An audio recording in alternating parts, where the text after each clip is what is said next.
Hi everybody, this is Erica, and I wanted to talk about the weight loss journey, kind of my update on my weight loss journey, and just hopefully if you're going through one too, that you'll get either some inspiration or insight out of what I'm saying. So in late September, I started the keto diet, and that was after doing a lot of research and getting a pre-diabetes diagnosis. So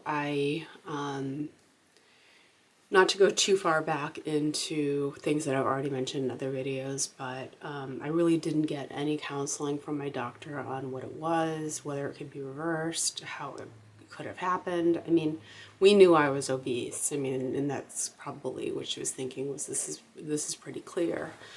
But she didn't really explain it beyond just saying you have diabetes and you're going to go on metformin. And so I asked to speak with the nutritionist who comes to the health center that I go to, and she basically spent like a half an hour telling me to eat lean cuisine meals, and I just walked out of there thinking I can do so much better than this. There's got to be a better answer out there. I know that they pack a lot of sodium and additives into those meals to basically substitute for the lower calories and the lower fat. So it really wouldn't teach me how to eat properly. It would just basically be, kind of a microwave meal, and I wouldn't come out of it learning anything. So I really wanted to examine like why I had put on the weight. And for me, I haven't been obese all my life. I was a really thin kid. I was very active. And then through certain traumas that happened in adolescence, I started turning to food more to kind of self-soothe things and just kind of like try to deal with things that I didn't know how to deal with at the time. So I did experience my first significant weight gain when I was like 23, and that was just, I was actually drinking a tremendous amount of orange juice thinking it was healthy, and I was ingesting a lot of extra calories, and I gained a lot of weight. The weight came off a lot quicker back then. It was totally like a vanity thing for me at that point. When you're 23, your metabolism's working great, and the weight just flew right off. This time at 49, it's been more of really learning about the science of like how weight gain occurs, why it occurs, what changes once you're in midlife, and all that kind of stuff. So it's definitely been a different journey this time around. And the other thing was for about a year and a half, I was dealing with chronic foot pain.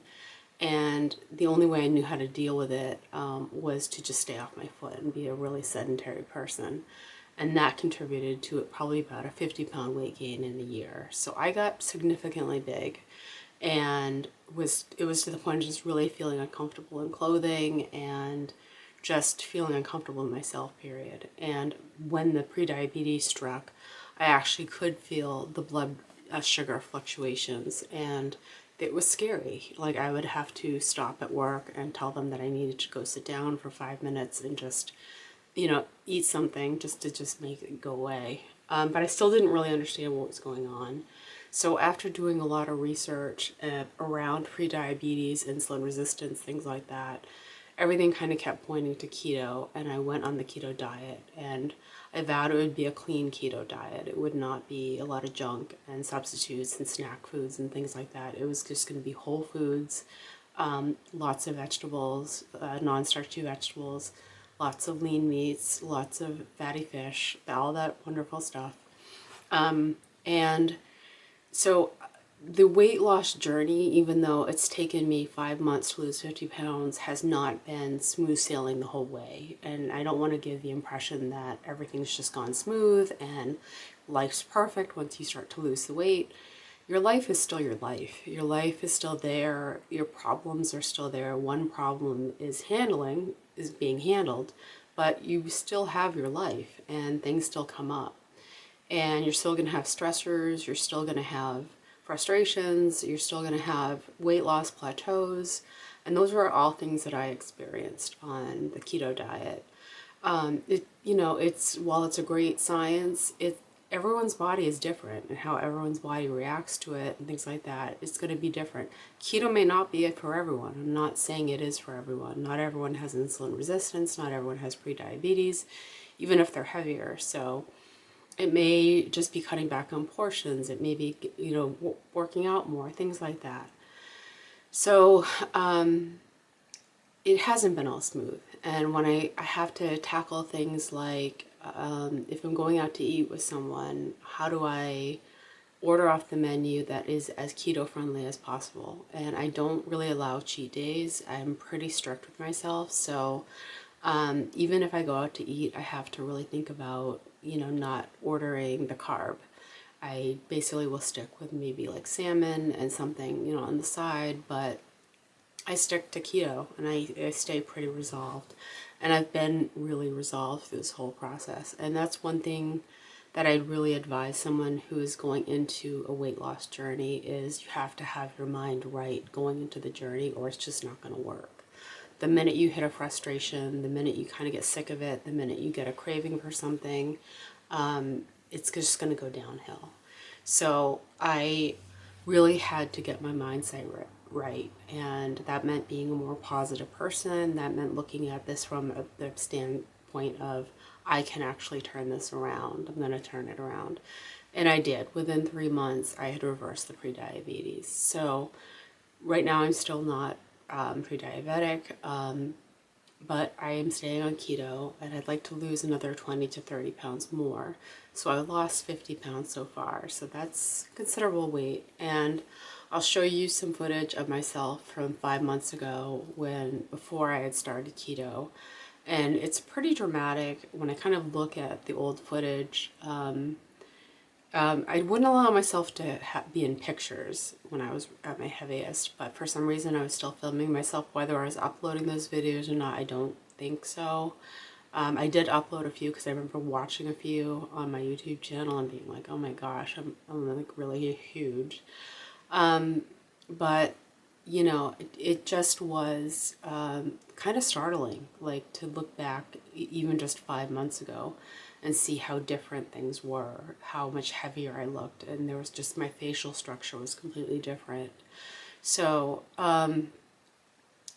yeah, you can really turn your life around, but I also want to emphasize that your life is still going to be there, and weight loss does not solve all your problems. You have to, if you have issues with trauma, if you have issues with depression or anxiety or whatever it is, those things will still be there if you're not addressing them. So you still have to address the things that maybe made you turn to eating in the first place, or overeating, or eating the wrong things, or things like that, making bad choices, and you have to address all those things.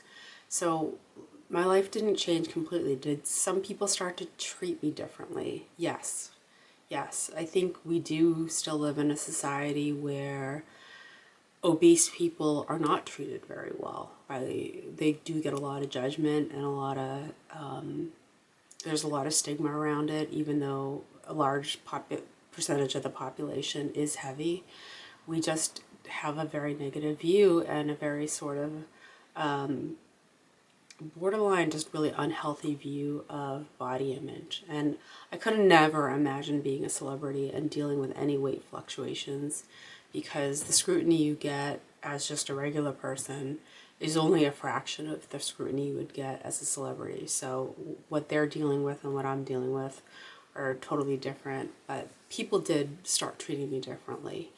And I don't know that I would call myself unrecognizable from 6 months ago, but definitely if someone saw me 6 months ago and then waited and saw me now, they would probably say, what did you do? Like, what did you do to yourself? So, yeah, I mean, I've gotten a lot of comments that people have just been like, I can't believe how you look now. You look so different.